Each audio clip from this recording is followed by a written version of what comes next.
এক জঙ্গলে একটি ডাইনি মাছের রূপ ধরে একটি গাছের ডালে ঝুলে থাকতো। একদিন টিঙ্কু তার বাবাকে বলে, বাবা বাবা, আজকে আমি মাছ খাবো। তুমি বরং বাজার থেকে একটি মাছ নিয়ে আসবে। টিঙ্কুর বাবা টোনা অনেক গরিব ছিল, মাছ কেনার মতো তার কাছে কোনো টাকা ছিল না। তবুও তার ছানা টিঙ্কুর শখ পূরণ করার জন্যে সে তার কাছে থাকা জমানো টাকাগুলি নিয়ে বাজারে যায় মাছ কেনার জন্যে। কিন্তু সে বাজারে দেরি করে যাওয়ার কারণে বাজারের সব মাছ বিক্রি হয়ে যায়।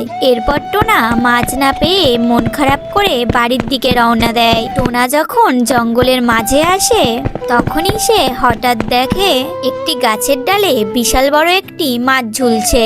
এটা দেখে টোনা সেই মাছটির কাছে যায় আর মাছটি নিয়ে বাড়িতে চলে আসে। এরপর টুনি সেই মাছটি রান্না করে টিঙ্কুকে খেতে দেয়। টিঙ্কু যেই না মাছটি খেতে যাবে তখনই সেই মাছটির ভিতর থেকে একটি ডাইনি বাইরে বেরিয়ে আসে আর টিঙ্কুকে গপ করে গিলে খেয়ে নেয়।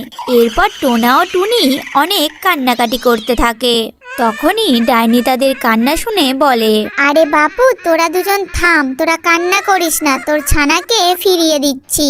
এ কথা বলে ডাইনি তার জাদু শক্তি দিয়ে টিঙ্কুকে ফিরিয়ে দেয় আর বলে, শোন টুনি, তোর ছানা তখনই জ্ঞান ফিরে পাবে যখন তুই নীল নদীর পানি এনে তোর ছানাকে খাইয়ে দিবি।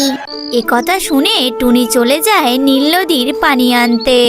শেষমেশ সে নীল নদীটি দেখতে পায় আর সেই নদীর পানি ভরে বাড়ির দিকে রওনা দেয়।